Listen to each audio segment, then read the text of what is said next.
বাংলাদেশ জাতীয়তাবাদী দল সেই প্রেসিডেন্টের গৃহবধূ আজকের বেগম খালেদা জিয়াকে রাজপথে হেঁটে দলের নেতৃত্বে বসান। সেই নেতৃত্বে বসার পর থেকে এই নেত্রী শুধু বাংলাদেশ জাতীয়তাবাদী দলের নয়, তিনি আন্দোলন সংগ্রাম করে সেদিন 90-এ স্বৈরাচার হটিয়ে গণতন্ত্র এনেছিলেন।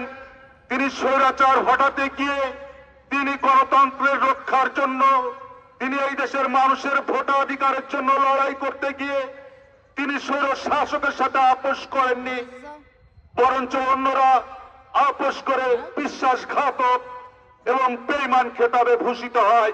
কিন্তু আমাদের নেত্রীকে কেউ আপোষ করাতে পারেনি। তিনি ছিলেন মা মাটি মানুষের নেত্রী। তিনি যেটা বলতেন সেটাই করতেন। তারপর নির্বাচন আসলো 1991 সালের 27শে ফেব্রুয়ারি। সেই নির্বাচনে বেগম খালেদা জিয়ার ব্যক্তিত্ব, সততা, নিষ্ঠা এবং প্রতিশ্রুতিশীল হিসাবে এই বাংলাদেশের মানুষ তাকেই বিশ্বাস করেছিল। তাই তাকে সেদিন দিনে ভোটের দিন তাকে বিপুল ভোটে ভোট দিয়ে 143টি আসন উপহার দিয়েছিল এবং বাংলাদেশ জাতীয়তাবাদী দল সরকার গঠন করেছিল। 91 থেকে 96 সাল পর্যন্ত তিনি নিষ্ঠার সাথে দায়িত্ব পালন করে মা বোনদের উন্নয়নের জন্য 10ম শ্রেণী পর্যন্ত অবৈতনিক শিক্ষা ব্যবস্থা চালু করেছিলেন। তিনি শিক্ষকদের জন্য বেতন বৃদ্ধি করেছিলেন, কৃষকদের সারের দাম তিনি ন্যায্য মূল্যে ধার্য করেছিলেন এবং প্রতিটা ক্ষেত্রে তিনি যখন এগিয়ে যাচ্ছিলেন তখন আবারও ষড়যন্ত্র। তারপর 96 সালের 15 ফেব্রুয়ারি তিনি নির্বাচিত হয়েছিলেন আবার প্রধানমন্ত্রী হিসাবে।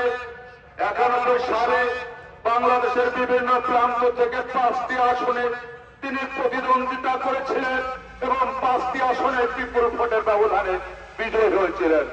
এমনি করে তিনি প্রায় 23টি আসনে বাংলাদেশের উত্তর, দক্ষিণ, পূর্ব, পশ্চিম প্রতিটা আসনে তিনি বিপুল ভোটে বিজয় লাভ করেছিলেন।